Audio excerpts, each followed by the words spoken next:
Welcome to the Financial Planners South Africa podcast, a show dedicated to driving the positive evolution of financial advice, specifically in South Africa. To join a global community of financial advisors, sharing and learning with one another to drive the positive evolution of financial advice, head to xyadvisor.com.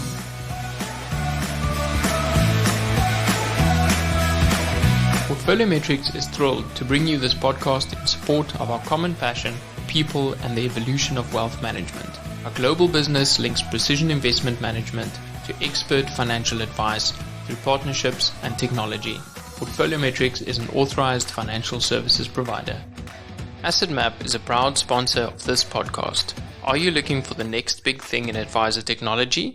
AssetMap is used by thousands of financial advisors to help create more meaningful conversations with clients. See for yourself how AssetMap is leading the next phase of financial advice delivery. Learn more at asset-map.com/Louis for a special listeners discount. This episode is proudly brought to you by Alan Gray. They say it's important to live for today. Although that might be true, we can't forget to plan for tomorrow. There's a lot of it left, after all. Alan Gray is an authorized financial services provider. Visit www.alangray.co.za to learn how we build long-term wealth for clients.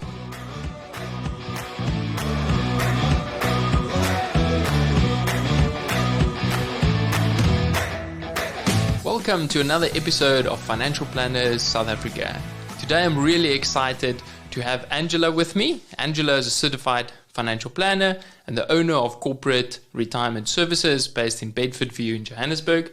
She runs a team of professionals to help her serve her clients, and I'm really looking forward to this conversation, Angela. Thank you. Angela, your business has a very interesting name, Corporate Retirement Services. Can you give us a little bit of a background of where this business started? So to be honest, it's a misnomer because we're not corporate at all. But 25 or 30 years ago, when the business was started by my father, it was corporate. The sweet backstory is that the logo was actually designed by my then boyfriend, now husband. And so we are more retirement services. We work in the retirement space, but we're not very corporate at all. Lovely, lovely. It's so nice to see that family thread run through this. So financial planning's been in your blood and in your DNA. And was that the first career that you jumped into? No, I left school and took a gap year. I took 2 gap years. One was intentional, the other one was by accident. I then studied psychology and communications and went into teaching. So I taught English at high school level for a couple of years. And then when I was pregnant with my first daughter, my father suggested I come and join him for a while. I had done his admin to pay for beer and petrol money, and he decided that might be a good fit. And so just after having my first child, I went and joined him with the intention of working together for a couple of years. So no, I'm an English teacher by training, which means that my hopefully my newsletters are grammatically perfect. That's a lovely base, eh? That kind of teaching and the human psychology. I'm sure that served you so well over the years, but it wasn't intentional. It has served me exceptionally well. Funnily enough, I often think that the psychology and the communications training has served me better than what I have given it credit for. I sometimes joke that I used to teach teenage girls English and now I teach older people about their money. It's still a teaching profession at the end of the day. That is so true. Teaching older people how to live their life and how to align their values and, how to make your money serve you. I want to talk a little bit about the transition because you now head up the business and you're the CEO and the owner of this business. And how did that transition happen from your dad over to you, Angela? As painfully as possible. Unfortunately, I came in and I had started to take over his partner's business intentionally. And then, unfortunately, my dad got very sick. And so I ended up with 2 businesses and a mentor who was too sick to mentor me. So it was a case of sink or swim. And we very quickly had to learn how to swim with lots of support, with lots of cheerleaders, with people in the pool with us, thankfully. And keeping with the family theme, my sister came and she worked with me for a while just to help me restructure the business. So yeah, it wasn't a smooth transition. It would have been nicer if we'd worked together for longer, but that wasn't how it was supposed to be. But I suppose the blessing there is that I was forced to take a business that was my father's and make it my own. Yeah, put your own stamp on it. And it's so true that you say that, how difficult that transition is if it's not prepared and unprepared. How has that shaped what you think of your future transitions into, future people in the business? I mean, it was watershed in terms of finally getting to the point where I stopped running my father's business and started running my own business, because we started doing things extremely differently. We got to a point where it was time to actually take out a blank piece of paper and say, how do we want this business to look going forward? Not how has this business been run for the past 20 years? And I think that was a massive mind shift. And what it means for the future is that we're not afraid to reinvent. We're not afraid to look at things and actually discard what isn't working anymore, as opposed to just keep on doing something simply because it's what we've always done. Yeah, so it's almost taking out a blank piece of paper and saying, okay, let's start fresh. And when you explain your services to new potential clients, what is it that you do and what is it that you offer them? I always promise to lose them some money up front. That was a promise that I learned from a friend of mine in the industry, and I've adopted it wholeheartedly. But what we promise is a partnership. What we talk through is the fact that the whole financial planning journey has got everything to do with making sure that we make your money serve you and not you serve your money, and that it's got to look and feel like it has to support your life and your dreams. We start to consider all of our clients as to be part of our family. Yeah, and do you break that up into different phases then to say, we need to understand your life before we understand your money, or is it all jumbled in together? 100%. That sentence is exactly what we work with, and we talk to our clients about the fact that we've got no right to try and talk to them about their money without understanding who they are and what makes them tick. Again, it was a phrase that I learned from Paul Aronson, and it's changed how we actually do things. So until I know who you are and what makes you work and what motivates you and what are your hopes and your dreams, there's no point in understanding what policies you've got, because they mean nothing without understanding what they're supposed to do for you going forward. So I'm wondering, your psychology background with this, has that made these discussions a little bit easier? So I wouldn't credit the psychology. A degree in psychology is a very book-based thing, but I did start on a journey. I embarked on a journey on the coaching. In 2017, I went and did the Gibbs executive coaching course with Eileen Thaser, and it was fantastic. It was probably one of the hardest courses I've ever done. When you're used to being book smart, it's very difficult to break into a process which is about experiential learning. So the coaching course was the start of what has been an extremely enriching journey. I went then and did the Alan Gray coaching program, the behavioral coaching program that they offered, which was fantastic because it married the coaching course that I'd done with Gibbs with the financial planning side of things.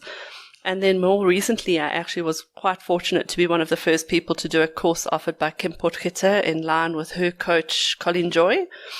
And again, it was just a further cementation of the combination of coaching and financial planning. And that's probably really been the cherry on top.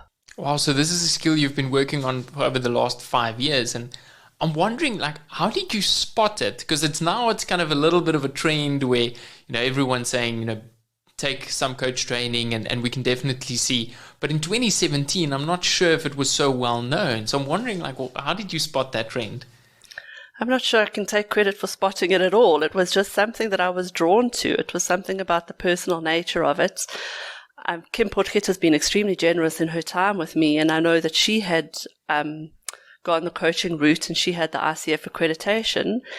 And I did the course just after I'd lost my father. So I suppose there was also some level of restoration that was required, and it was a good thing to have gone through because it helped me just to dive deeper into myself, because coaching is understanding what it feels like on the inside makes you better at doing it on the outside.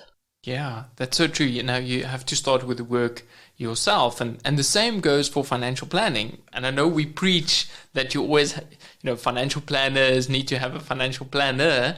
But I've never met someone that actually lives that until we started having a discussion. And if you're open to talking about it, maybe you can give us a little bit of a background of how is it working with a financial planner and also being a financial planner? Like, why didn't you do your own financial planning?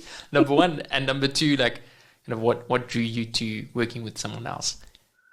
So I did start doing my own financial planning, but I started to realize that we've all got blind spots. The shoemaker's children are always without shoes and the doctor's kids are always sick.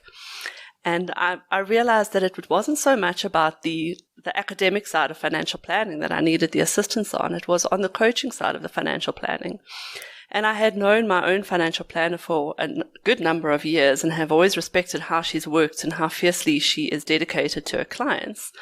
And it seemed a no-brainer to me at the time when I needed her that she would be the person that I would deal with.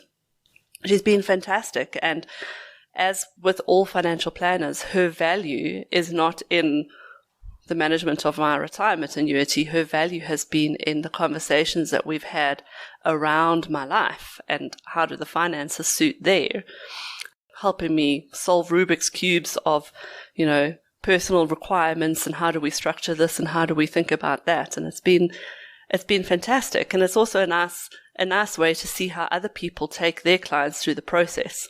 So Angela, was this more a request to say, I want to work with this specific person? Or was it, hey, I need to figure out finances and now let's find the people? Which came first, the chicken or the egg?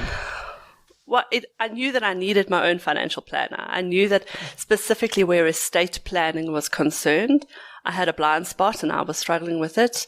And once I decided that I needed somebody, I didn't have a question in my mind that she was the person that I would deal with. Okay. And for financial planners that are listening to this and thinking of how a financial planner picks who to deal with, like, did you have a checklist, or what are those things that if you had to pick another financial planner, if your current one wasn't available anymore, that would be like non-negotiables on your list? So it's a conversation I have with my own clients very often. You get clients that come looking for long-term financial planning and they only talk to one person. Whereas when they're looking for their short-term or their medical, they go and compare a number of different options. And I've often said to people, the solutions should be very much the same. If somebody's giving you something vastly different from the other four contenders, then that person is the one to show off the list. What you're looking for is the personality with whom you want to keep dealing. Products are limited, funds are funds. But the person that is going to walk this journey with you has to be the person that you trust. And if you put on your business owner hat, thinking that you're matching a client with a personality, how do you build a business around that? I'm not sure that I can even answer that question adequately, Louis. I think you just be who you are, and the people that are drawn to you, the people that want to do business with you will come to you, and the people that aren't your people, either they won't be referred to you because you won't appeal to them in that way, or they won't end up doing the business with you. So I think you draw the people that are right for you. So Angela, in your business, if I understood correctly, is that you've built in the support structures to free up your time to be able to work with clients. Like, explain to us a little bit how your team looks like today and how it came to be the way it is. So we're a very close-knit team. We work very well together. We trust each other infinitely.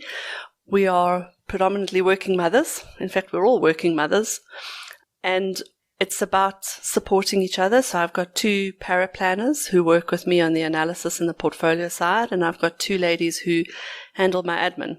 And I leave them to it because they do it far better than what I could ever tell them to do it. They've been doing it for long enough. But everybody has everybody else's back. So anybody that needs help doing anything is able to ask any one of the 5 of us, and we're all there for each other. Doesn't matter what your actual job description is, we all do everything.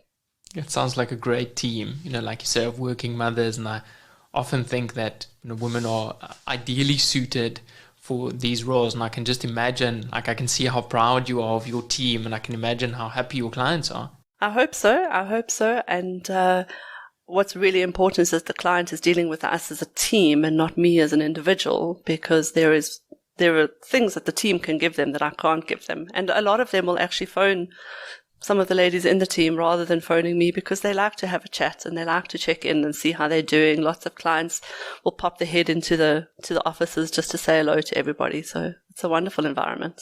So are these multiple touch points by accident, or is that kind of structured with how you deliver advice? So not by accident at all. We are very process focused. We are very stringent on making sure that our clients don't have to contact us. We want to be proactive. We want to have answered the question before it's asked. One of the things we had to do when I had two businesses on my plate was create uniformity. So there were two very different businesses. How the clients were dealt with were very different. What things looked like were very different. And we spent a long time putting processes into place, making sure that there was absolute consistency in the client experience, in the client solutions, etc. Each client requires something different, but if I choose X for one client, I need to make sure that the same principles are being applied to the next. So we have got processes that we've worked on for the last 5 years, and annually we look at them, we review them, we make sure that we're still happy with them, because we want our clients to be informed, to know that we've always got their backs. So you've been doing this for 14 years, and what you're saying is that every year you still go back and you say, hey, is this the way we want it to be? And is that a time that you block out in your diary and say, okay, let's focus only working on the business or not in the business? So working on the business is something that I do consciously. We don't necessarily block out a week or so to review everything. We're constantly reviewing it. And it's very much about what my team thinks is better. So we'll often be looking at something together and, if there was an issue, looking at how do we rectify it, or if there was something that we weren't happy with. And more than my knowledge, the team knows what is better. They know which companies are able to do what for us. They know how we can get information in and out of the system. So I listen to them. We ask our clients. We'll often kind of say to our clients, just give us a little bit of feedback on what this felt like, what worked, what didn't work, and we go from there. So it's just it's a constant work in progress. I love that. What you said, give us a bit of feedback on what this felt like. I'm wondering, what are the responses that you've had from, the things that we think are more mundane, like opening an investment account or reading your investment reports? What are the responses that you've had from your clients around what it feels like to experience financial planning and kind of the more investment side, I guess? It's a great question, Louis. So obviously it depends per client, but what we try and do is make sure that the information is accessible to them. What we often do is we give it to our own family. So if we're trying to convey a message, we often joke, but I'll take it to my own mom. And I'll say to her, like, read this and tell me what you understand. And if you don't understand it clearly, then I need to do better at conveying the information. I work a lot with my own family. All of our families are clients of ours. So we've got good, honest, brutal feedback on that side. Guinea pigs. Right.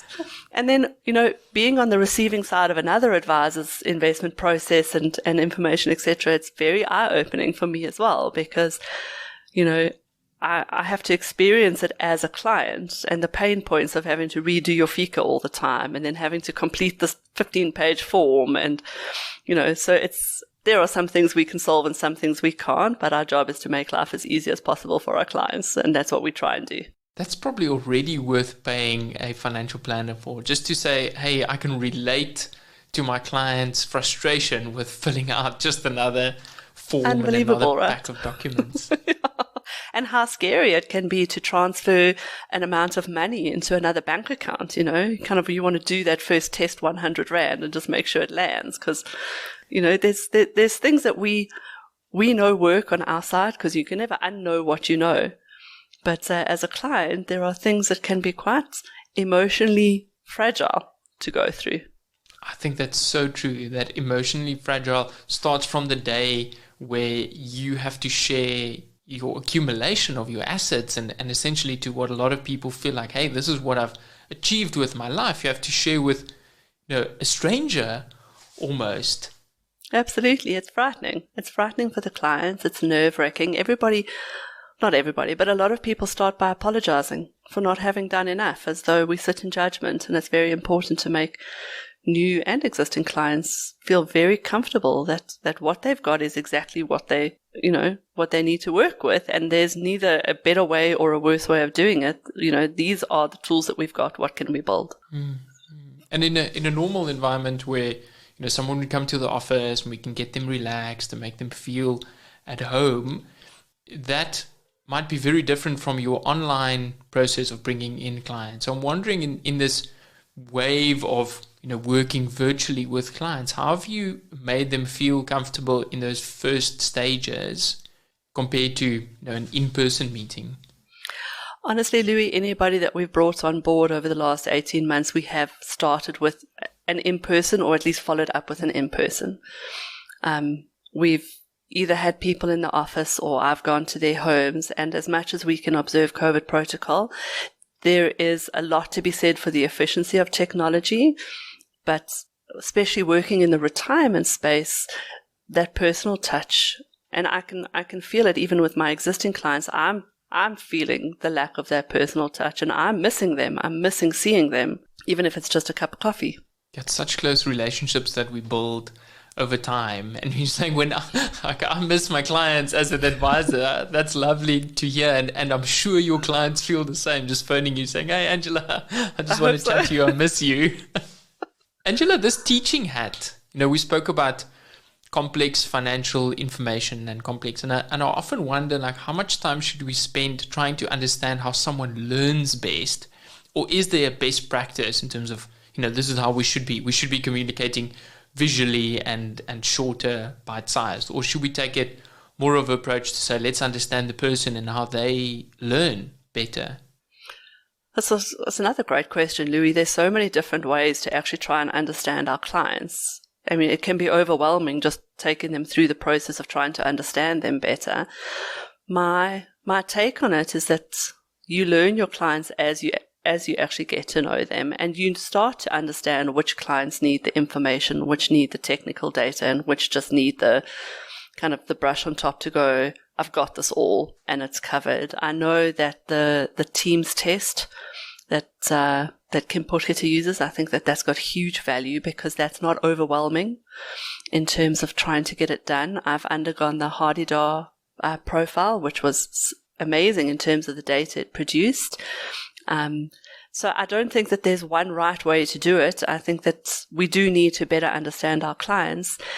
From a compliance perspective, sometimes we have to give them all the data anyway. But if they only choose to read the executive summary on the first half of the first page, that's also fine.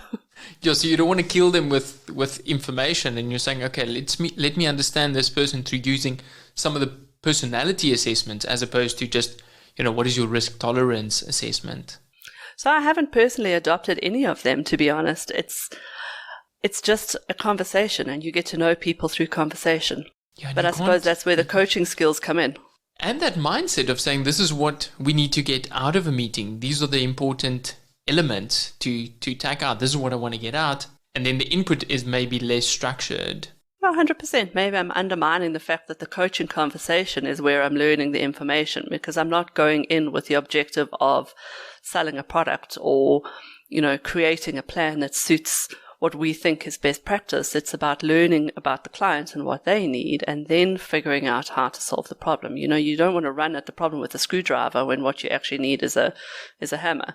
Yeah, they always say for a guy with a hammer, everything looks like a nail. So you don't only want the same outcome for all of your clients. And, I know that you also use portfolio metrics in your business, and I'm wondering, what has that helped you to free up in terms of resources and time by incorporating a discretionary fund manager in your business? Oh no, it was a phenomenal turning point in my business in terms of finding a company that I truly trusted to do the research and the data analysis, where the outputs were impeccable. We can have conversations about their choices, but I have never kind of sat and second guessed it.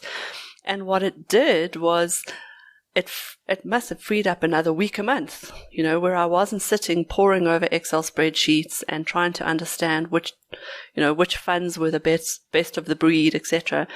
Bringing portfolio metrics on board was exceptional because it gave me absolute consistency. It gives me absolute trust in the fact that what's happening on the back end is well researched, it is perfectly executed, and I know that I'm getting the best.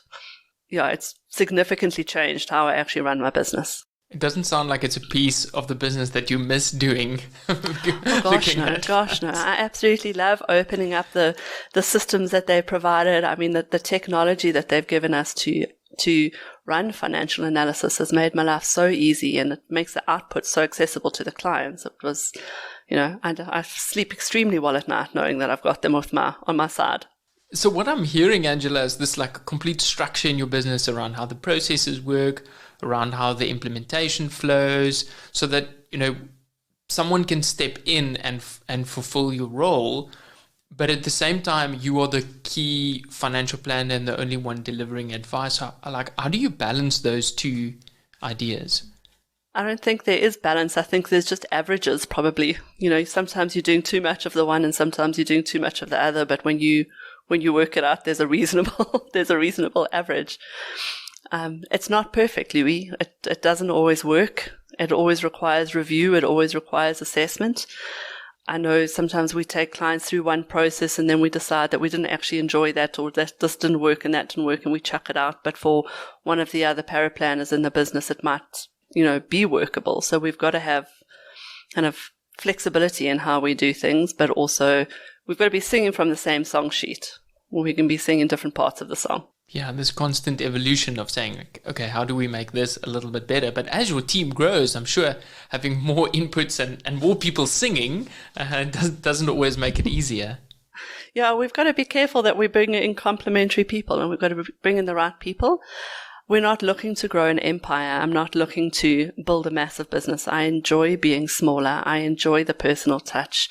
I want to know that the people that we're working with as a team are the right kinds of people. I've long said you hire for personality and then you teach the skill. So I can't see myself kind of building myself into a 50-man business. It doesn't suit how we want to do business. It doesn't suit how I want to live my life. That concept of, I think Seth Godin also says, hire for attitude, train for skill. Absolutely. If we talk about the skill part, right, and we say, okay, now we have someone that's super energetic, that fits the team right, that has the same work ethos and the same approach, like what are the base skills that you would start training for someone in the administration team, for example? Like where would you start in your training journey? With communication. How you talk to people is more important than anything else. We are very specific about making sure that our clients are heard and are spoken to. It's easy enough to teach somebody the differences between product rules, and every institution has got courses that people can go on in order to understand that. My staff are all, as am I, constantly evolving in their own education. Everybody's always studying something.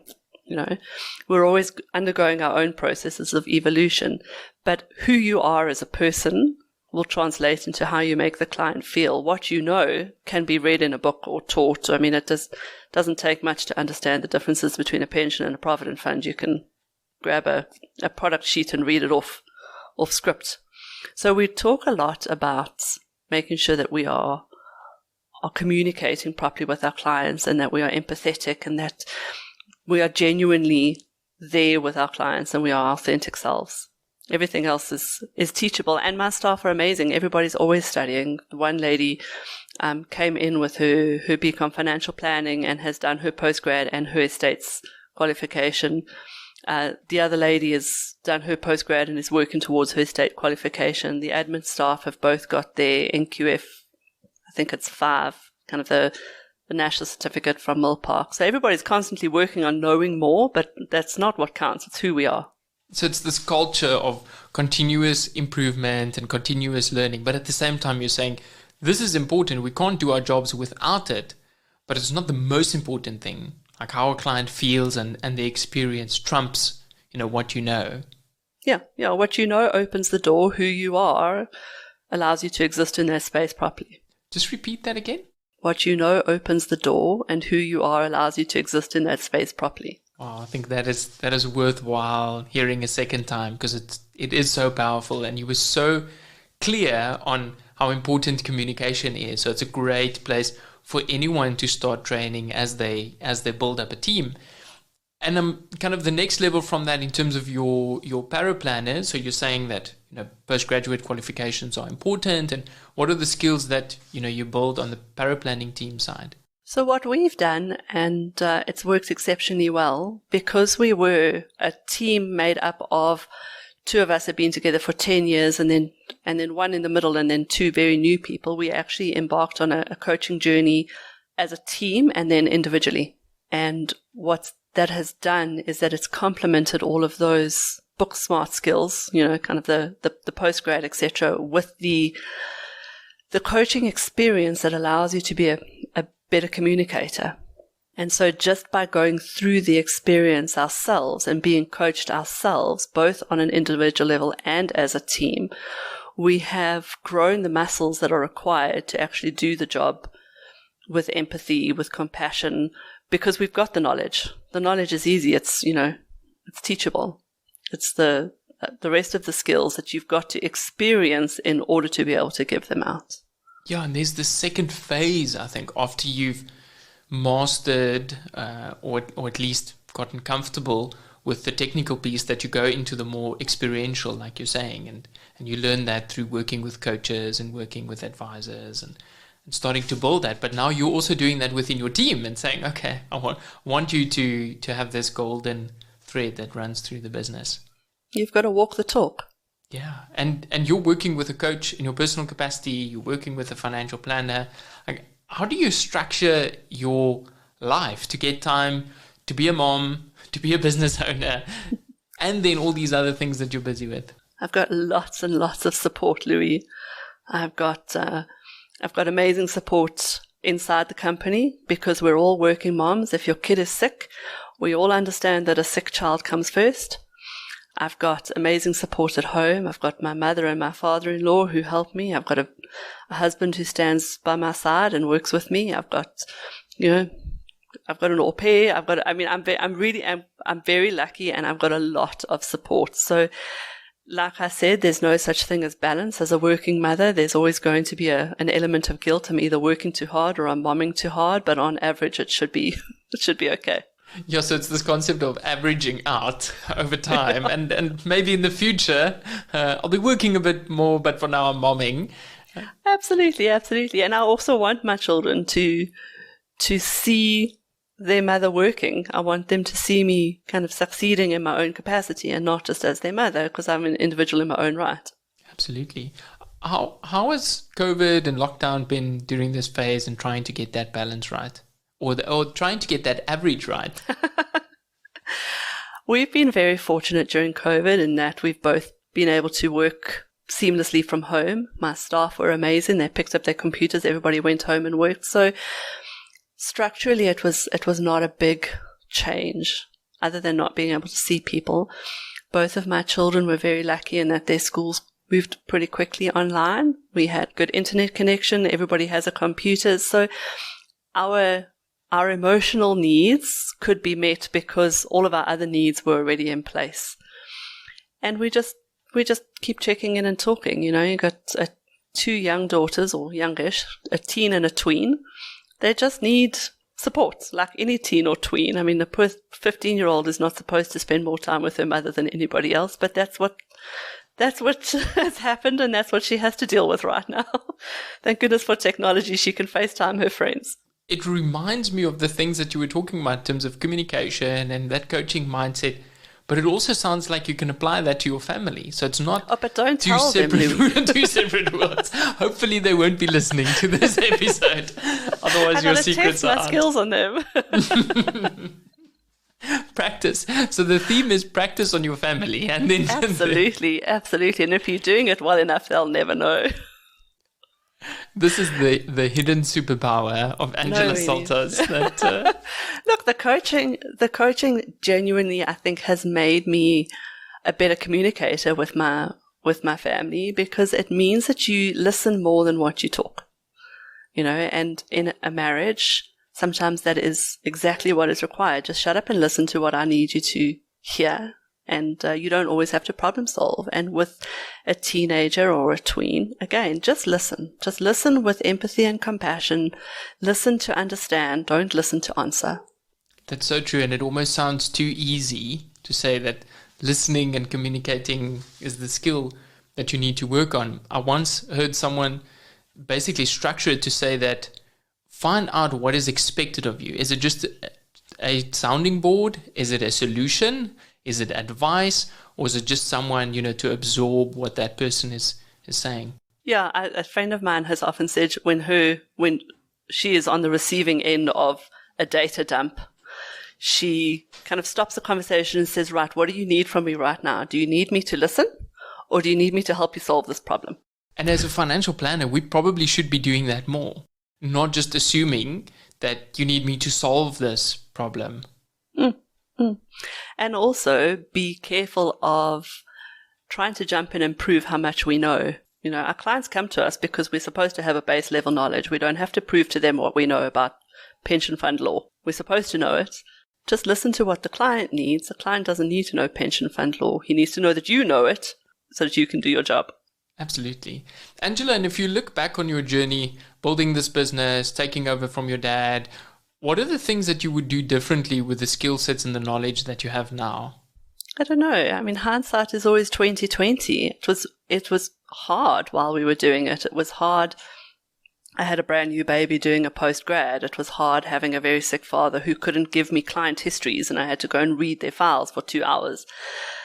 But I think that all of those school fees, I would probably pay them again because they've all built me into the advisor that I am today.